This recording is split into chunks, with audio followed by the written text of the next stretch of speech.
ಮಾಡಿಸ್ಕೊಳ್ಳಿ ಆಮೇಲೆ ಪ್ರಶ್ನೆಗೆ ಉತ್ತರ ಕೊಡ್ತಾಳಂದ್ರೆ ಏನರ್ಥ? ಅವಳು ಏನ್ ಮಾಮೂಲಿ ಎಕ್ಸಾಮ್ ಬರ್ದಿಲ್ಲ, ಬಂದಿರೋದು UPSC ಎಕ್ಸಾಮು. ಅದು ಕಬ್ಬಿಣದ ಕಡ್ಲೆ ತರ, ಬರೀ ಕಡ್ಲೆಕಾಯಿ ಅಲ್ಲ, ಯಾರು ಬೇಕಾದ್ರೂ ಸಿಪ್ಪೆ ಸುಲ್ದು ಈಸಿಯಾಗಿ ತಿನ್ನೋದಕ್ಕೆ. ಅದಕ್ಕೆ ಕೇಳ್ತಿದ್ದೀರಿ, ನಿಮ್ಗೇನು ಅರ್ಥ ಆಗಲ್ಲ, ನೀವು ಸುಮ್ಮನೆ ನೀನ್ ಹೇಳಿ ನೀನ್ ಎಕ್ಸಾಮ್ ಹೇಗ್ ಮಾಡ್ದೆ ಅಂತ. ಅಕ್ಕರೆ ಎಕ್ಸಾಮ್ ಚೆನ್ನಾಗಿ ಬರ್ದಿದ್ದೀನಿ, ಪ್ರಿಪ್ರೇಷನ್ ಚೆನ್ನಾಗಿದೆ ಅಂದಮೇಲೆ ಎಕ್ಸಾಮ್ ಚೆನ್ನಾಗಿ ಆಗಿರ್ಲೇಬೇಕಲ್ವಾ? ಅಷ್ಟು ಚೆನ್ನಾಗಿ ಪ್ರಿಪ್ರೇಷನ್ ಮಾಡಿಸಿದ್ರೆ ನೀವು ನನಗೆ. ಕಷ್ಟಪಟ್ಟಿದ್ದೀವಿ ಅಂದಮೇಲೆ ಪ್ರತಿಫಲ ಸಿಗ್ಲೇಬೇಕು ಅಲ್ವಾ? ಕರೆಕ್ಟು. ಶಸ್ತ್ರಾಭ್ಯಾಸ ಕರೆಕ್ಟಾಗಿ ಆಗಿದ್ರೆ ಅರ್ಧ ಯುದ್ಧ ಗೆದ್ದಾಗಿ. ನಾವು ಯುದ್ಧಕ್ಕೆ ಹೋಗ್ಬಿಟ್ಟು ಅಲ್ಲಿ ಬಿಲ್ಲಿಗೆ ದಾರ ಕಟ್ಟಬಾರ್ದು, ಸರ್ವ ಸನ್ನದ್ಧರಾಗಿರ್ಬೇಕು. ನಿಮ್ಮತ್ತ ದ್ರೋಣಾಚಾರ್ಯ ಇವಳು ಬೆನ್ನಿಗೆ ನಿಂತಿರ್ಬೇಕಾದ್ರೆ ಎಲ್ಲ ಚೆನ್ನಾಗಿ ಆಗಿರುತ್ತೆ ಬಿಡ್ರಿ. ಪ್ಲೀಸ್ ನೀವು ನನಗೆ ಕ್ರೆಡಿಟ್ ಕೊಡ್ಬೇಡಿ. ಅವಳು ಕಷ್ಟಪಟ್ಟಿದ್ದಾಳೆ, ಅವಳು ಶ್ರಮ ಹಾಕಿದ್ದಾಳೆ, ಸೊ ಕ್ರೆಡಿಟ್ಸ್ ಎಲ್ಲ ಅವಳಿಗೆ ಸೇರ್ಬೇಕಾಗಿರೋದು.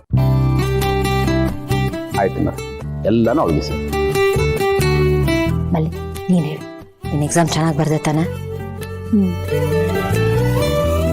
ಈಗ ಸಮಾಧಾನ ಆಗ್ತಿದೆ. ನಿಜವಾಗ್ಲೂ ನಾನು ಎಷ್ಟು ಟೆನ್ಷನ್ ಆಗಿದೆ ಗೊತ್ತಾ? ದೇವ್ರ ಹತ್ರ ಯಾವಾಗ್ಲೂ ಕೇಳೋದಿಷ್ಟೇ ಮಲ್ಲಿ, ನೀನ್ ಚೆನ್ನಾಗಿರ್ಬೇಕು ಅಂತ. ಈ ಎಕ್ಸಾಮ್ಸ್ ಒಂದು ಚೆನ್ನಾಗಿ ಆಗ್ಬಿಟ್ರೆ ಇಷ್ಟೇ, ನೀನ್ ಅನ್ಕೊಂಡಿದ್ದೆಲ್ಲ ಅಚೀವ್ ಮಾಡ್ಬೋದು. ನೀನೊಂದು ಸ್ಥಾನಕ್ಕೆ ಹೋಗ್ಬೇಕು, ನಿನ್ ಜೀವನ ದಡ ಸೇರ್ಬೇಕು, ಅಷ್ಟೇ ನಾನು ಕೇಳೋದು. ಎನಿವೇಸ್, ಈ ಎಕ್ಸಾಮ್ ಚೆನ್ನಾಗಿ ಮಾಡಿದ್ಯಾ, ಇನ್ನೂ ಉಳಿದಿದ್ದ ಎಕ್ಸಾಮ್ಸು ಚೆನ್ನಾಗಿ ಮಾಡ್ಬೇಕು. ಚೆನ್ನಾಗಿ ಮಾಡ್ತೀಯಾ, ಆದ್ರೂ ನಾನು ಸುಮ್ಮನೆ ಹೇಳಿದೆ ಅಷ್ಟೇ. ಎನಿವೇಸ್ ಹೋಗಿ ಫ್ರೆಶ್ ಅಪ್ ಆಗಿ ನಾನು ಕಾಫಿ ಮಾಡ್ಕೋಬೇಕು. ನಿಮ್ಗೆ ಗೊತ್ತಾ?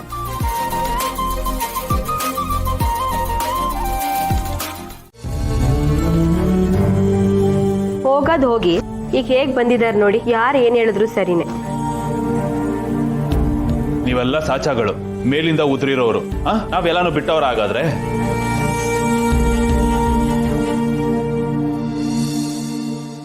ಯಾಕಪೇಕ್ಷೆ ಡಲ್ ಆಗಿದ್ದೀರಾ?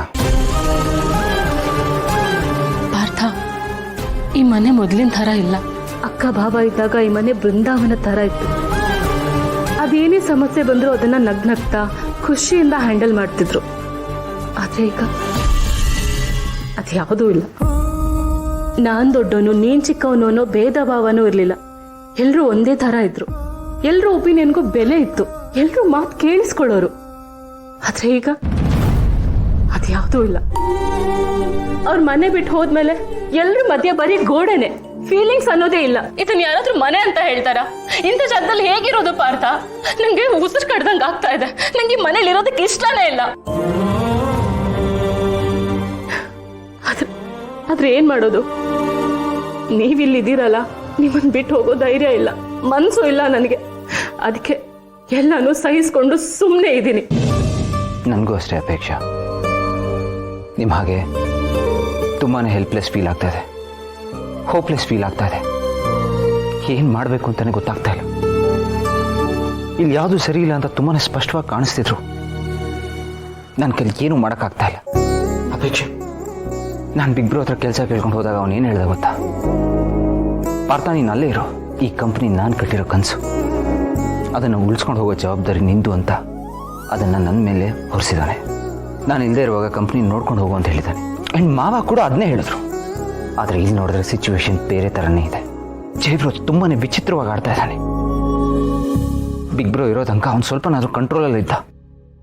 ಆದರೆ ಈಗ ಅವನು ಪೂರ್ತಿ ಬದಲಾಗಿ ಹೋಗಿದ್ದಾನೆ ಅಪೇಕ್ಷಾ. ಭಾವ ಹೋದ್ಮೇಲೆ ಅಂತಲ್ಲ ಪಾರ್ಥ, ಅವ್ರು ಮುಂಚೆಯಿಂದನೂ ಇದ್ದಿದ್ದು ಹಾಗೇನೆ. ಭಾವನ್ ಭಯಕ್ಕೆ ಸುಮ್ಮನೆ ಇರ್ತಾ ಇದ್ರು.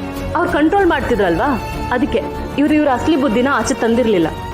ಈಗ ಅವ್ರು ಹೋದ್ಮೇಲೆ ಅವ್ರಿಗೆ ಹೇಗ್ ಬೇಕೋ ಹಾಗೆ ಬಿಹೇವ್ ಮಾಡ್ತಿದ್ದಾರೆ. ಮನುಷ್ಯ ಅಂತಾನೆ ಅನ್ಸಲ್ಲ.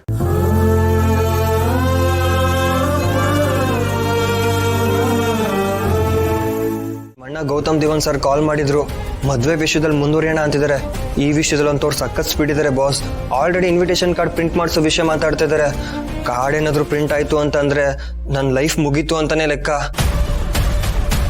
ಎಷ್ಟು ಜನ ಇನ್ವೈಟ್ ಮಾಡಬೇಕು, ನಿಮ್ಮ ಕಡೆಯಿಂದ ಯಾರ್ಯಾರು ಬರ್ತಾ ಇದ್ದಾರೆ ಹೇಳು, ಅದ್ರ ಪ್ರಕಾರ ಇನ್ವಿಟೇಷನ್ ಕಾರ್ಡ್ ಪ್ರಿಂಟ್ ಮಾಡೋದಕ್ಕೆ ಈಸಿ ಆಗುತ್ತೆ ಅಂತ ಹೇಳಿದ್ರು. ಅವ್ರು ಕಾಲ್ ಮಾಡಿದಾಗಿಂದ ನನ್ಗಂತೂ ತಲೆ ಕೆಟ್ಟೋಗಿದೆ ಬಾಸ್. ಏನ್ ಮಾಡ್ಬೇಕು ಅಂತಾನೆ ಗೊತ್ತಾಗ್ತಾ ಇಲ್ಲ.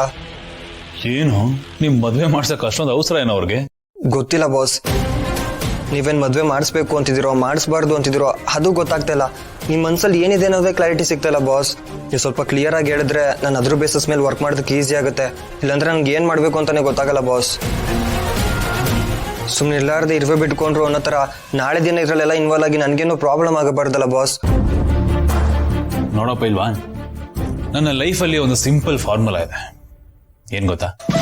ಯಾರು ನನ್ನ ಜೊತೆ ಚೆನ್ನಾಗಿರ್ತಾರೋ, ನನ್ನ ಮುಂದೆ ತಲೆ ತಗ್ಸಿ ಮಾತಾಡ್ತಾರೋ, ನನ್ನ ಹತ್ರ ಒಳ್ಳೆ ರೀತಿಯಲ್ಲಿ ನಡ್ಕೋತಾರೋ ಅವ್ರಿಗೆ ನನ್ನಿಂದ ಯಾವ ತೊಂದರೆನೂ ಆಗಲ್ಲ. ಇನ್ಫ್ಯಾಕ್ಟ್ ಒಳ್ಳೇದೇ ಆಗತ್ತೆ. ಅದೇ ಯಾರು ನನ್ನ ವಿರುದ್ಧ ನಿಂತ್ಕೋತಾರೋ, ನಾನೇ ದೊಡ್ಡವನು ಅಂತ ನನ್ನ ಮುಂದೆ ಬಿಲ್ಡಪ್ ತಗೋತಾರೋ ಅವರನ್ನ ಮಾತ್ರ ನಾನು ಟಾರ್ಗೆಟ್ ಮಾಡದೆ ಬಿಡೋದಿಲ್ಲ ಕಣ. ಅವ್ರಿಗೆ ಬುದ್ಧಿ ಕಲಿಸೋದು ಹೇಗೆ ಅಂತ ನಂಗೆ ತುಂಬಾ ಚೆನ್ನಾಗಿ ಗೊತ್ತು, ಆ್ಯಂಡ್ ಕಲಿಸ್ತೀನಿ ಕೂಡ. ಪೈಲ್ವಾನ್, ನೀನು ಚಾಕ್ಲೇಟ್ ಹೀರೋ ಇದ್ದಂಗೆ ಕಣ.